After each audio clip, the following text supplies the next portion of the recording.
बहू कहाँ मर गई, अंदर से आवाज़। जिंदा हूँ माँ जी। तो फिर मेरी चाय क्यों अभी तक नहीं आई? कब से पूजा करके बैठी हूँ, ला रही हूँ माँ जी। बहू चाय के साथ भजिया भी ले आई। सास ने कहा, तेल का खिलाकर क्या मारोगी? बहू ने कहा, ठीक है माँ जी, ले जाती हूँ। सास ने कहा, रहने दे, अब बना दिया है तो खा लेती हूँ। सास ने भजिया उठाई और कहा, कितनी गंदी भजिया बनाई है तुमने। बहू, माँ जी मुझे कपड़े धोने हैं, मैं जाती हूँ। बहू दरवाजे के पास छिपकर खड़ी हो गई। सास भजिया पर टूट पड़ी और पूरी भजिया ख़त्म कर दी। बहू मुस्कुराई और काम पर लग गई। दोपहर के खाने का वक्त हुआ। सास ने फिर आवाज़ लगाई, कुछ खाने को मिलेगा? बहू ने आवाज़ नहीं दी। सास फिर चिल्लाई, भूखे मारोगी क्या? बहू आई सामने खिचड़ी रख दी। सास गुस्से से, ये क्या है? मुझे इसे नहीं खाना, इसे ले जाओ। बहू ने कहा, आपको डॉक्टर ने दिन में खिचड़ी खाने को कहा है, खाना तो पड़ेगा ही। सास मुंह बनाते हुए, हाँ तू मेरी माँ बन जा। बहू फिर मुस्कुराई और चली गई। आज इनके घर पूजा थी। बहू सुबह 4 बजे से उठ गई। पहले स्नान किया, फिर फूल लाई, माला बनाई, रसोई साफ की, पकवान और भोज बनाया। सुबह के 10 बज गए। अब सास भी उठ चुकी थी। बहू अब पंडित जी के साथ भगवान के वस्त्र तैयार कर रही थी। आज ऑफिस की छुट्टी थी। उनके पति भी घर पर थे। पूजा शुरू हुई। सास चिल्लाती, बहू ये नहीं है, वो नहीं है। बहू दौड़ी दौड़ी आती और सब करती। अब दोपहर के 3 बज गए थे। आरती की तैयारी चल रही थी। पंडित जी ने सबको आरती के लिए बुलाया और सबके हाथों में थाली दी। जैसे ही बहू ने थाली पकड़ी, थाली हाथों से गिर पड़ी। शायद भोज बनाते हुए बहू के हाथों में तेल लगा था, जिसे वो पोंछना भूल गई थी। सारे लोग तरह तरह की बातें करने लगे। कैसी बहू है, कुछ नहीं आता, एक काम भी ठीक से नहीं कर सकती, न जाने कैसी बहू उठा लाए, एक आरती की थाली भी संभाल नहीं सकती। उसके पति भी गुस्सा हो गए, पर सास चुप रही, कुछ नहीं कहा, बस यही बोल के छोड़ दिया, सीख रही है, सब सीख जाएगी धीरे धीरे। अब सबको खाना परोसा जाने लगा। बहू दौड़ दौड़ के खाना देती, फिर पानी लाती। करीब 70-80 लोग हो गए थे। इधर 2 नौकर और बहू अकेली, फिर भी वहाँ सारा काम बहुत ही अच्छे तरीके से करती। अब उसकी सास और कुछ आस पड़ोस के लोग खाने पर बैठे। बहू ने खाना परोसना शुरू किया।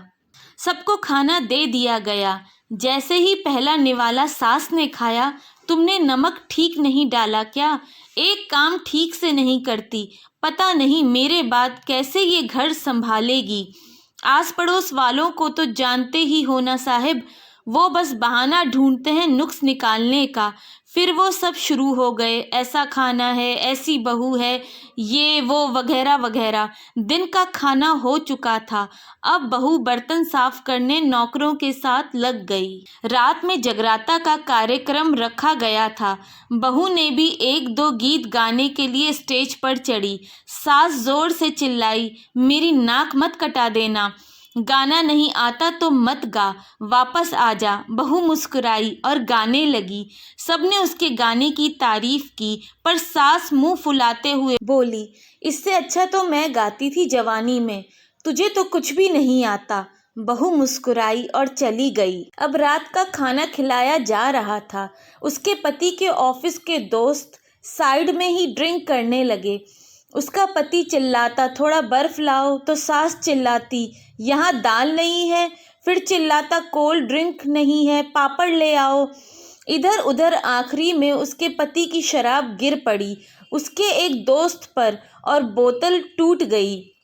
पति गुस्से में 2 झापड़ अपनी पत्नी को लगाते हुए कहता है, जाहिल कहीं की, देखकर नहीं कर सकती, तुझे इतना भी काम नहीं आता। सारे लोग देखने लगे। उसकी पत्नी रोते हुए कमरे की तरफ दौड़ी। फिर उसके दोस्तों ने कहा, क्या यार, पूरा मूड खराब कर दिया।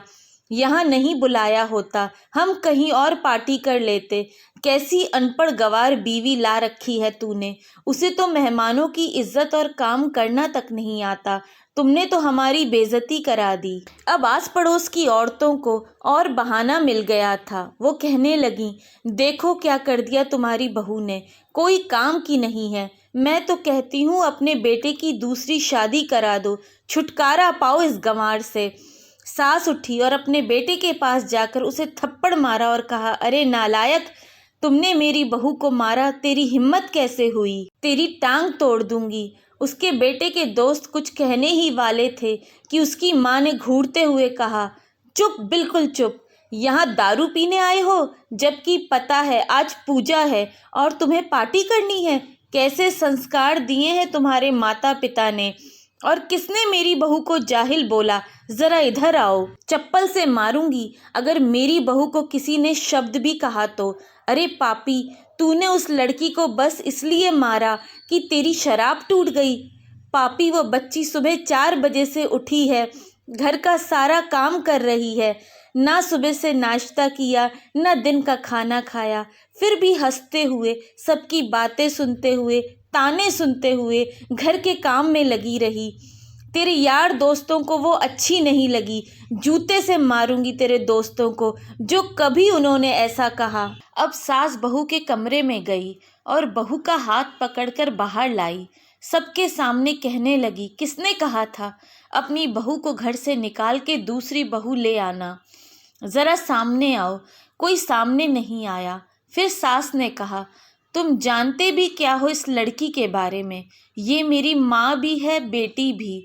माँ इसलिए मुझे गलत काम करने पर डांटती है और बेटी इसलिए कभी कभी मेरे दिल की भावनाएं समझ जाती है, मेरी दिन रात सेवा करती है, मेरे 1000 ताने सुनती है, पर एक शब्द भी गलत नहीं कहती, ना सामने ना पीठ पीछे। और तुम कहते हो दूसरी बहू ले आऊं? याद है ना छुटकी की दादी, अपनी बहू की करतूत। सास ने गुस्से से पड़ोस की महिला को कहा, अभी पिछले हफ्ते ही तुम्हें मियाँ बीवी भूखे छोड़ घूमने चले गए थे। मेरी इसी बहू ने 7 दिनों तक तुम्हारे घर पर खाना पानी, यहाँ तक कि तुम्हारे पैर दबाने जाती थी, और तुम इसे जाहिल बोलती हो। जाहिल तो तुम सब हो जो कोयले और हीरे में फ़र्क नहीं जानते। अगर आइंदा मेरी बहू के बारे में किसी ने एक लफ्ज़ भी बोला तो मुझसे बुरा कोई नहीं होगा, क्योंकि ये मेरी बहू नहीं, मेरी बेटी है। बहू सिसकियां लेते हुए फिर कमरे में चली गई। सास ने एक प्लेट उठाई और भोजन परोसा, बहू के कमरे में खुद ले गई। सास को भोजन लाते देखा तो बहू ने कहा, अरे माँ जी, आप क्या कर रही हो, मैं खुद ले लेती। सास ने प्यार से ताना मारते हुए कहा, डर मत, इसमें जहर नहीं है, मार नहीं डालूंगी तुझे नई सास चाहिए होगी, पर मुझे अभी भी तू ही मेरे घर की बहू चाहिए। बहू ने अपनी सास को रोते हुए गले से लगा लिया। सास भी रो दी पहली बार और कहा, चल खाना खा ले। फिर मजाक करते हुए कहा, फिर मेरे पैर दबाने चली आना, और ये ख्याल मन में मत लाना कि सास पैर बोलती है, किसी दिन मैं इसका गला दबा दूंगी। क्योंकि कभी मैं भी यही सोचती थी। दोनों खूब हंसने लगती हैं।